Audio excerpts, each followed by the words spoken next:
Previously, on keeping up with the Kenya Kwanza government. It's not just the brother of Hemeti who has a Kenyan passport. It's many commanders of the rebel group. We all know that neighbor, the one who preaches the gospel at the top of their lungs in the morning, only to leave the back door unlocked for the local drug dealer by sunset.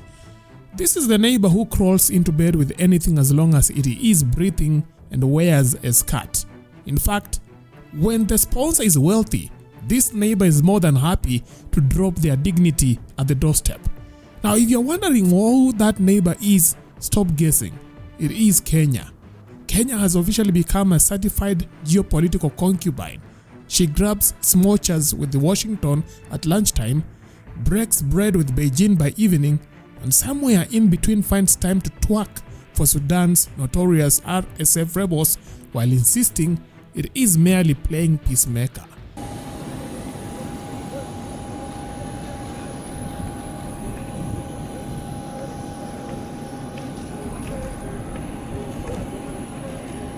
On February 26th, Kenyans woke up to another uncomfortable headline that a senior member of Sudan's Rapid Support Forces allegedly holds a Kenyan passport. According to an unupdated memo from the U.S. Treasury's Office of Foreign Assets Control, Algoney Hamdan Dagalo Musa, the baby brother of the feared RSF commander Mohamed Hamdan Hemeti Dagalo, is beating international sanctions using a Kenyan passport. And it doesn't stop there. US authorities describe Algoney as part of the RSF's financial machinery, sourcing weapons, vehicles, and logistical support, and coordinating funding networks for a paramilitary group accused of grave human rights abuses in Sudan.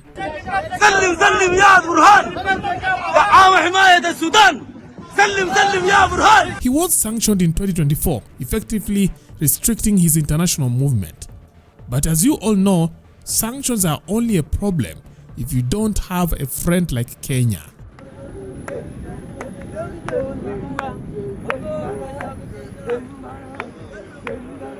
While the world closed its doors, Nairobi apparently handed him a Kenyan passport.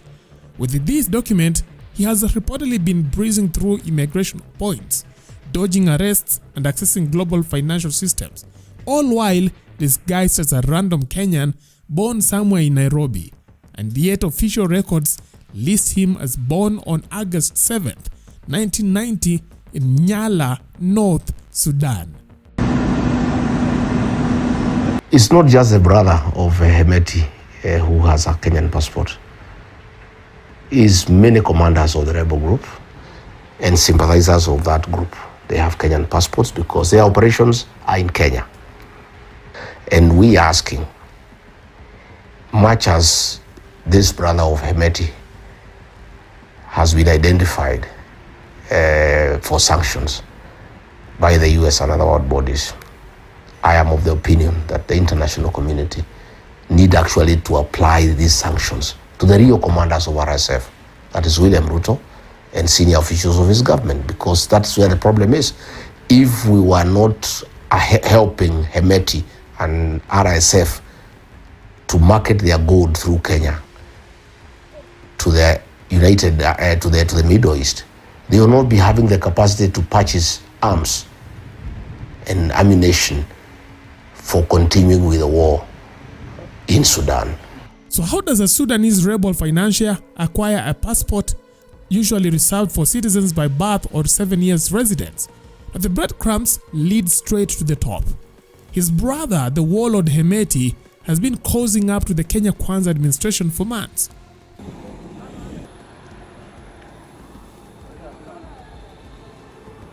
President Ruto has previously hosted Hemeti at State House at the height of the Sudanese bloodshed, labeling him a brother and telling him to feel at home. My good brother. Welcome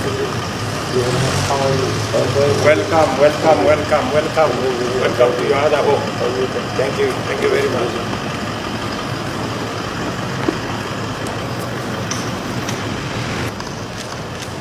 Again, welcome to my home. Thank you. He's also very happy for that section. Yes. So I'm very happy to. Nairobi even allowed the RSF to hold a rally in the city to discuss running a parallel government in Sudan.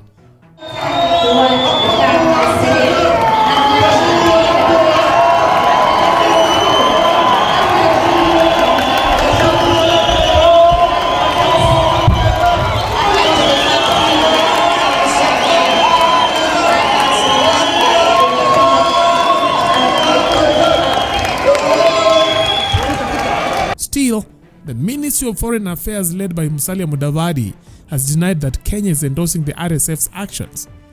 People who are involved in conflict in their own countries to be holding press conferences here, I doubt that I would finish a press conference speaking in Uganda, for instance. The official line is that Nairobi's role in Sudan is diplomatic, aimed at regional stability. Kenya's position has been that bring the parties to the table.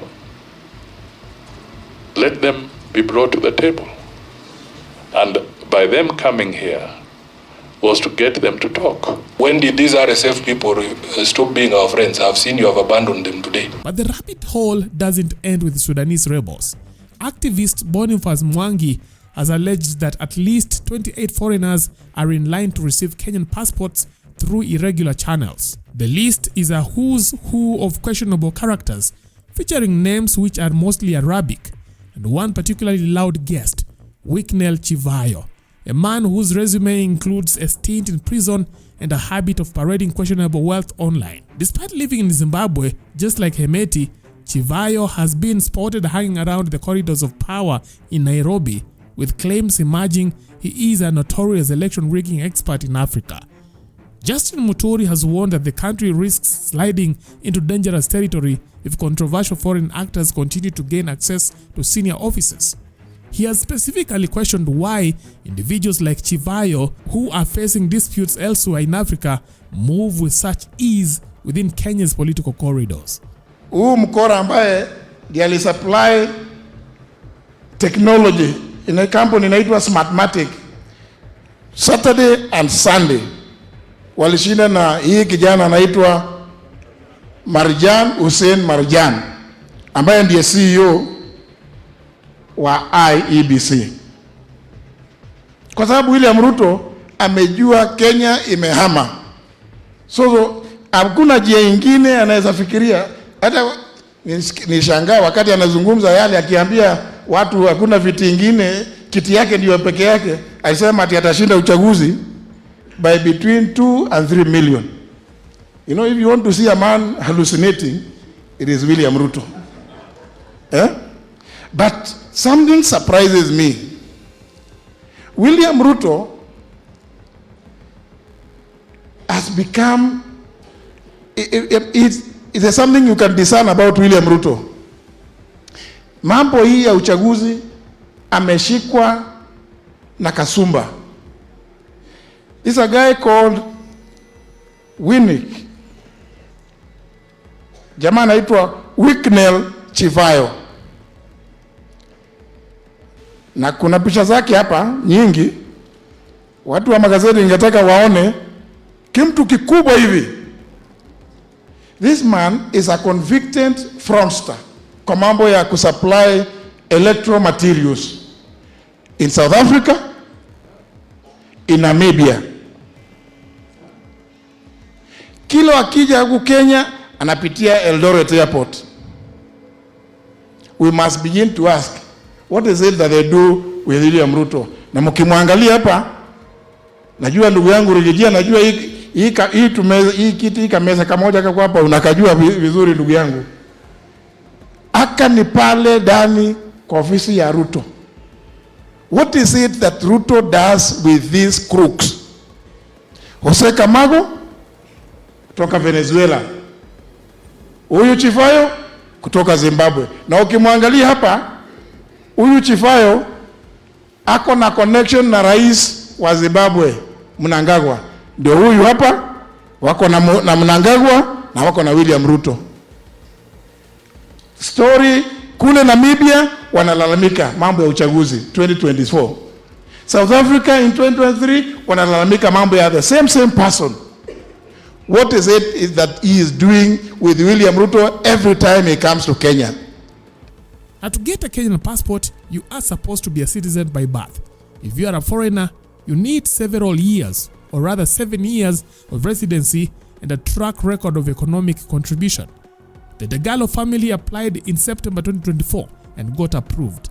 Wicknell Chivayo lives in Harare but somehow qualifies as a Kenyan. So here we are. Kenya under the current regime has turned into a diplomatic safe house for the highest bidder. We are jumping into bed with characters the rest of the world wouldn't touch without protection. And as any neighbor will tell you, when you lay down with dogs, you don't just wake up with fleas, you wake up with sanctions.